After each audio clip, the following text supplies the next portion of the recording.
ایسی عورتوں پر لعنت بھیجی جو اپنے جسم پر ٹیٹوز اتارتے ہیں اور اپنے بھو کے بال نکالتے ہیں، آئی بروز کے بال نکالتے ہیں.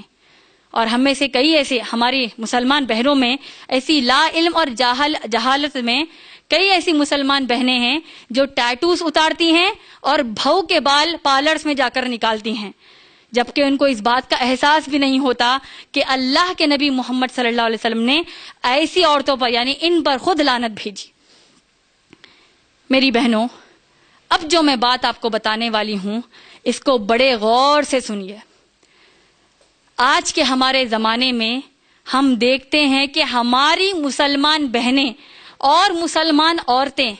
نہ صرف اپنے خاندان کے غیر محرم مردوں کے سامنے بے حجاب ہو کر نکل رہی ہیں، بلکہ بازاروں میں غیر مسلم اور مسلم مردوں کے درمیان آرام سے بے حجاب گھومتی ہیں اور اپنے فرینڈز،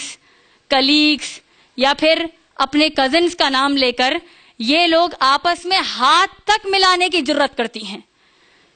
ان کو اس بات کا بھی احساس نہیں ہوتا کہ اللہ کے نبی محمد صلی اللہ علیہ وسلم نے جو غیر محرم مرد اور عورتیں ایک دوسرے کو ہاتھ لگاتے ہیں اس کے بارے میں کیا بتایا آپ جانتے ہیں؟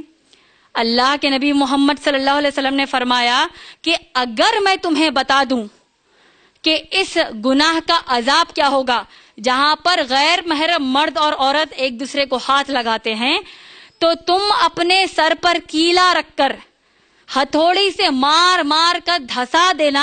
آسان سمجھو گے، بجائے اس کے کہ غیر محرم تھے لیکن ایک دوسرے کو چھوتے تھے. اس سزا کے بجائے اس سزا کے کہ تم غیر محرم تھے اور ایک دوسرے کو چھوتے تھے. اگر ہم غور کریں کہ ہمارے خاندان میں غیر محرم مرد کون ہوتے ہیں، یعنی وہ مرد جس کے سامنے ہم کو حجاب کرنا فرض ہے، اس لسٹ پر، اس فہرست پر اگر ہم غور کریں تو ہم کو پتہ چلتا ہے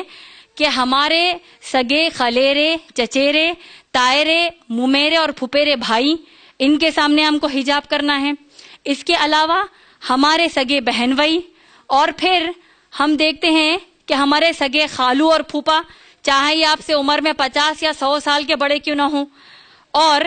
آج کے ہمارے معاشرے میں ہم دیکھتے ہیں کہ شوہر کے بڑے اور چھوٹے بھائی، جس کو جیٹ اور دیور کہتے ہیں، ان کے سامنے بھی ہم کو حجاب کرنا ہے. لیکن ہم مسلمان عورتوں نے ہندوستانی سماج سے متاثر ہو کر بھابھی کو بھابھی ماں بنا دیا، اور بیچاری بھابھی جیٹ کو اپنے دیور اور جیٹ کو بھائی کہنے لگی. ان لوگوں نے اس بات کا بھی احساس نہیں کیا کہ اللہ کے نبی صلی اللہ علیہ وسلم نے بھابھی کو دیور کے رشتے کے لیے دیور کو موت قرار دیا ہے. یعنی ان کے لیے، کس کے لیے ہے یہ؟ جو بھاوج اور جیٹ اور بھاوج اور دیور ایک دوسرے سے بے حجاب ہو کر بے تکلف ملاقاتیں کرتے ہیں.